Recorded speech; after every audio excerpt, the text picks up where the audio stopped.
হর হর মহাদেব। ওং নমঃ শিবায়। বন্ধুরা, মহাশিবরাত্রির দিনে ভুল করেও এমনভাবে ব্রত রাখবেন না। মহাশিবরাত্রিতে এই তিনটি ভুল মহিলারা কখনো করবেন না, তা না হলে আপনার পুরো জীবন বরবাদ হয়ে যাবে। ভগবান শিব সারা জীবনের জন্য আপনার উপর রুষ্ট হয়ে যাবেন। মহাশিবরাত্রি যে কোনো শুভ মুহূর্তে পড়ুক না কেন, আপনি সমস্ত নিয়ম মেনে ব্রত রেখে শুভ সময়ের মধ্যে ভগবান শিব ও মাতা পার্বতীর পূজা করবেন। বন্ধুরা, মহাশিবরাত্রির দিনে কোন ভুল কখনো করা উচিত নয়, না হলে ভগবান শিব ক্রোধিত হয়ে যেতে পারেন। সমস্ত কিছুই বিস্তারিত আমি আজ আপনাদের এই ভিডিওতে জানাবো। তাই আমার প্রত্যেক বন্ধুদের কাছে অনুরোধ রইল, ভিডিওটা স্কিপ না করে সম্পূর্ণরূপে দেখবেন। এবং বন্ধুরা, ভিডিওটি যদি আপনাদের একটু ভালো লেগে থাকে তাহলে প্লিজ একটা লাইক করবেন, কারণ আপনারা যদি লাইক করে থাকেন তাহলে আমি ভিডিও করার জন্য অনেক মোটিভেট হই। এবং যারা আমার চ্যানেলে নতুন আছেন তারা প্লিজ সাবস্ক্রাইব করে আমার পাশে থাকবেন। আর বন্ধুরা, মনে ভক্তি রেখে কমেন্টে লিখবেন ওং নমঃ শিবায়, হর হর মহাদেব। বন্ধুরা, মহাশিবরাত্রির দিন আপনারা ব্রহ্ম মুহূর্তে ঘুম থেকে উঠবেন। যদি একান্ত ব্রহ্ম মুহূর্তে ঘুম থেকে উঠতে না পারেন তাহলে খুব তাড়াতাড়ি শয্যা ত্যাগ করবেন। তারপর স্নান সেরে শুদ্ধ বস্ত্র পরিধান করবেন। তারপর শুভ সময়ের মধ্যে আপনার বাড়িতে যদি শিবলিঙ্গ থাকে বা কোনো মন্দিরে চলে যাবেন। তারপর দুধ গঙ্গাজল দিয়ে শিবলিঙ্গে অভিষেক করবেন। বন্ধুরা, ভগবান শিবকে নিষ্ঠা সহিত পূজা করবেন, ভগবান শিবের ধ্যান করবেন এবং সারাদিন ভগবান শিবের নাম জপ করবেন। ওং নমঃ শিবায় এই মন্ত্রটি যতবার পারবেন ততবার বলবেন। যদি আপনি এই মহাশিবরাত্রির ব্রত রাখেন তাহলে কোনো রকম ভুল করেও গ্রহণ করবেন না, ফল গ্রহণ করে ব্রত সম্পূর্ণ করবেন। বন্ধুরা, আপনাদের যাই হয়ে যাক, মহাশিবরাত্রির পবিত্র দিনে মাছ, মাংস, রসুন, পেঁয়াজ এগুলি ভুল করেও খাবেন না, তাহলে আপনাদের সঙ্গে অনেক খারাপ হতে পারে। বন্ধুরা, মহাশিবরাত্রির দিন বেলা অবধি বিছানায় শুয়ে থাকবেন না এবং মহাশিবরাত্রির দিন চাল, ডাল, গম, আটা এগুলো তৈরি কোনো খাবার গ্রহণ করবেন না। এই দিন শুধুমাত্র আপনি ফলমূল, চা এসব খেতে পারেন। বন্ধুরা, যদি আপনি মহাদেবকে তুষ্ট করতে চান তাহলে মহাশিবরাত্রির দিন ভুল করেও কালো রঙের বস্ত্র পরিধান করবেন না। এই দিন যত পারবেন গেরুয়া বা লাল রঙের বস্ত্র ধারণ করবেন। এই দিন ভুল করেও স্বামী স্ত্রীর শারীরিক সম্পর্ক করবেন না, অন্যথা ভগবান শিবের ক্রোধের মুখে পড়বেন।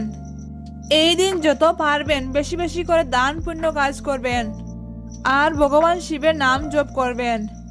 তো বন্ধুরা, চলুন আপনাদের জানাই মহাশিবরাত্রির দিন মহিলাদের কোন তিনটি ভুল কখনোই করা উচিত নয়। বন্ধুরা, যে সমস্ত মহিলাদের বিবাহ হয়ে গেছে তারা অবশ্যই এই মহাশিবরাত্রিতে এই বিশেষ কথাগুলি মনে রাখবেন। বন্ধুরা, আপনার স্বামী যদি আপনাদের এই তিনটি জিনিস ধারণ করতে বলে, অর্থাৎ পড়তে বলে, তাহলে আপনারা কখনোই পড়বেন না, না বলে দেবেন। একজন বিবাহিত মহিলাকে কখনো এই তিনটি জিনিস পড়া উচিত নয়, তা না হলে আপনি আপনার স্বামীর মৃত্যুর কারণ হবেন। বন্ধুরা, বিবাহ হয়ে যাওয়ার পর স্বামী স্ত্রী একে অপরের কাছে 7 জন্মের জন্য আবদ্ধ হয়ে যায়। বন্ধুরা, আজকালকার আধুনিক সময়ে নতুন নতুন বিবাহ হওয়া মহিলারা এমন এমন জিনিস ধারণ করেন যেগুলি সম্বন্ধে তাদের জ্ঞান নেই, যে জিনিসগুলি কখনোই ধারণ করা উচিত নয়।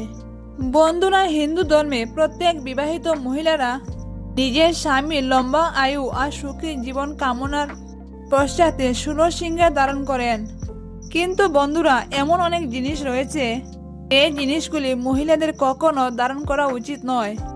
বন্ধুরা, মহাশিবরাত্রির ব্রত মহিলারা কেন রাখেন, কিসের জন্য রাখেন? বন্ধুরা, মহাশিবরাত্রির ব্রত মহিলারা পালন করেন তাদের স্বামীর দীর্ঘায়ু হওয়ার জন্য। বন্ধুরা, কুমারী মেয়েরা এই মহাশিবরাত্রির ব্রত কেন রাখেন? তাদের মনের মতো বর প্রাপ্তির জন্য। তারা নিষ্ঠা ভক্তির সাথে একাগ্রতার সাথে ভগবান শিবের পূজা করেন তাদের মনের মতো বর প্রাপ্তির জন্য, এবং যাতে খুব তাড়াতাড়ি তাদের সকল মনস্কামনা পূর্ণ হয়ে যায়।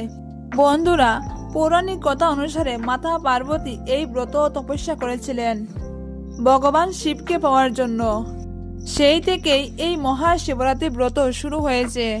বন্ধুরা, শাস্ত্র অনুযায়ী কোনো বিবাহিত মহিলারা কখনো একদম সাদা কাপড় পরা উচিত নয়। বন্ধুরা, আজকালকার ফ্যাশনের যুগে মহিলাদের সুন্দরের জন্য এমন অনেক জিনিস পরেন যা তাদের জন্য মোটেই ভালো নয়। যে কাজ কখনো করা উচিত নয়, যে কাজ করলে মহা পাপের অধিকারী হবেন। শাস্ত্র অনুযায়ী একজন বিবাহিত মহিলাকে কখনো একেবারে সাদা কাপড় পরা উচিত নয়, কারণ সাদা কাপড় পরা হলে স্বামী স্ত্রী সম্পর্কের মধ্যে অশুভ শক্তি প্রবেশ করে। কারণ সাদা রঙের বস্ত্র বিধবাদের হয়, তাই এই বস্ত্র আপনি কখনো ধারণ করবেন না। এই বস্ত্র ধারণ করলে আপনার স্বামীর মৃত্যুর কারণ হবেন আপনি। তাই বিবাহিত মহিলাদের কখনো একেবারে সাদা বস্ত্র পরা উচিত নয়। বন্ধুরা, আপনারা যারা বিবাহিত মহিলারা আছেন তারা এই সাদা রঙের বস্ত্র থেকে অনেক দূরে থাকবেন নিজের স্বামীর মঙ্গলের জন্য।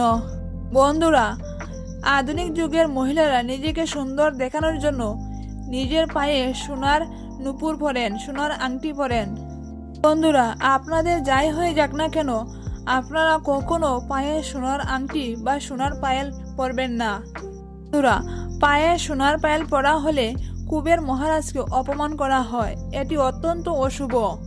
এর ফলে আপনার স্বামী স্ত্রীর সম্পর্কের মধ্যে কিন্তু ভাঙন শুরু হয়ে যাবে। নানান রকম সমস্যা আপনার জীবনে এসে পৌঁছাবে। তাই ভুল করেও আপনারা পায়ে সোনার পায়েল বা নূপুর পরবেন না। বন্ধুরা, সমস্ত মানুষ জানে হিন্দু শাস্ত্রে বিবাহের জন্য সিঁদুর ছাড়া হিন্দু মহিলাদের বিবাহ অসম্পূর্ণ হয়ে যায়। এই সিঁদুর আপনার স্বামীর খুশির সঙ্গে জড়িয়ে থাকে। তাই বন্ধুরা, বিবাহিত মহিলারা কিন্তু সিঁথিতে সিঁদুর ধারণ করবেন। আপনারা যদি সিঁথিতে সিঁদুর না পরেন তাহলে অজান্তেই কিন্তু মহা পাপ করে ফেলবেন। বন্ধুরা, এই সিঁদুর পবিত্র সম্পর্কে কিন্তু জড়িয়ে থাকে। স্বামী স্ত্রীর সম্পর্কের বন্ধনের একটি অংশ হলো সিঁদুর। তাই আপনারা আধুনিকতার জোয়ারে বেশে সিঁথিতে সিঁদুর দেওয়া বন্ধ করবেন না। সিঁথিতে সবসময় সিঁদুর পরলে আপনার স্বামীর আয়ু লম্বা হবে, আপনার স্বামীর জীবনে সফলতা আসবে, আপনার স্বামীর ভাগ্য শক্তিশালী হয়ে উঠবে, আপনার স্বামীর প্রত্যেকটা কাজে সফলতা অর্জন করতে পারবে। তাই বিবাহিত মহিলারা অবশ্যই কিন্তু সিঁথিতে সিঁদুর পরবেন। আর বন্ধুরা, নিজের সিঁদুর কারোর সাথে শেয়ার করবেন না, এবং ভুল করেও অন্য কারোর সিঁদুর নিজের মাথায় দেবেন না। এতে আপনার স্বামী নানান রকম ঋণে জড়িয়ে যাবে। বন্ধুরা, ভুল করেও পিরিয়ড চলাকালীন সিঁথিতে সিঁদুর দেবেন না। এতে সিঁদুরকে অপমান করা হয়। এতে মা লক্ষ্মী দেবী কখনো ঘরে প্রবেশ করেন না।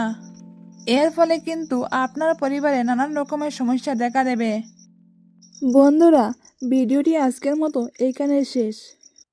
ভিডিওটি যদি আপনাদের ভালো লাগে তাহলে অবশ্যই একটা লাইক করবেন এবং সাবস্ক্রাইব করে আমার পাশে থাকবেন। ভিডিওটি সম্পূর্ণরূপে দেখার জন্য আপনাদের অসংখ্য ধন্যবাদ।